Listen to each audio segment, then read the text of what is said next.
ഓ ഇവിടെ തന്നെ നിൽപ്പുണ്ടോ ദൈവമേ? ഇതെവിടെ പോയി ഇപ്പൊ പെട്ടെന്ന് വേഷം കിട്ടി? വേഷം കണ്ട് എനിക്ക് പോകാൻ പറ്റില്ല എല്ലായിടത്തോടെയും. സഞ്ചിയുണ്ട്, മേടിക്കാനൊക്കെ ഉണ്ട്. ഓ ഇപ്പം എല്ലാവരെയും അറിയും കൊച്ചു കൊച്ച്. എടി കുഴൽപ്പണം വരുന്നുണ്ട്, കുഴൽപ്പണം.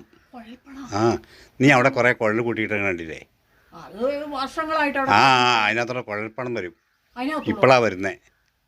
അയ്യോ അപ്പൊ അത് വെള്ളം കൊണ്ടുപോകാനുള്ള കൊള്ളാന്നാണല്ലോ. അപ്പൊ അത് പണമാണ്. ആ കുഴൽപ്പണം വരുന്നുണ്ട്. അപ്പോൾ ആ കുഴലിക്കടെ വരുവോളെന്ന് എനിക്കൊരു ലക്ഷ്യമുണ്ട്. അപ്പോൾ അവിടെ കൊണ്ട് ഈ ചാക്ക് പിടിച്ചാലേ അല്ലെങ്കിൽ ഈ സഞ്ചി പിടിച്ചാലേ അതിലോട്ട് അടികളും വരുന്ന വേണം.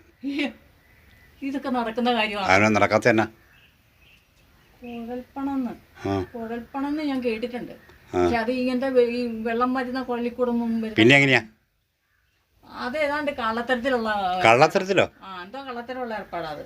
അല്ലാതെ കൊള്ളിനകത്തോടൊന്നും പണം വരില്ല. ഈ കണക്കിൽപ്പെടാത്ത പണമോ അങ്ങനെ എന്തൊക്കെയാ പറയാ. അതൊന്നും അല്ല, ഇത് കുഴൽപ്പണം വരും. ഇപ്പം കുഴൽപ്പണം ഇങ്ങനെ നാട്ടിൽ രഹസ്യമായിട്ട് ഈ കൊള്ളിക്കട വന്ന് ചാടും ഇങ്ങനെ. ആരെ ഈ കൊള്ളിക്കൂടി ഇറക്കി വിടുന്നാവോ? ആരെങ്കിലും കൊണ്ടിരുന്നായിരിക്കുന്നു. പിന്നെ അങ്ങനെയുള്ളതൊന്നും നടക്കൂല. നീ നിന്റെ പണി നോക്കി പോയേ. ഞാനിപ്പോൾ പോയിട്ട് വരും, പോയി പൈസ കൊണ്ട് വരും. ഞാൻ എന്റെ പണി നോക്കിപ്പാ. വെറുതെ ചെന്ന് കുഴിമാലിലൊന്നും പെടരുത്. ഈ കുഴൽപ്പണം എന്ന് പറഞ്ഞ് ചാടിയാലേ ആരെങ്കിലും കേട്ടാ അതും മതി കേട്ടോ. നീ നിന്റെ പണിയൊക്കെ പോയേ. കുഴൽപ്പണത്തിന് തന്നെ പോവാ. പോവുക.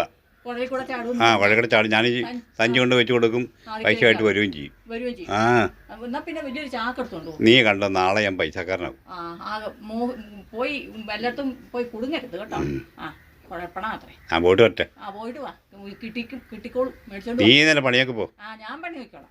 പോയിട്ട് വാ.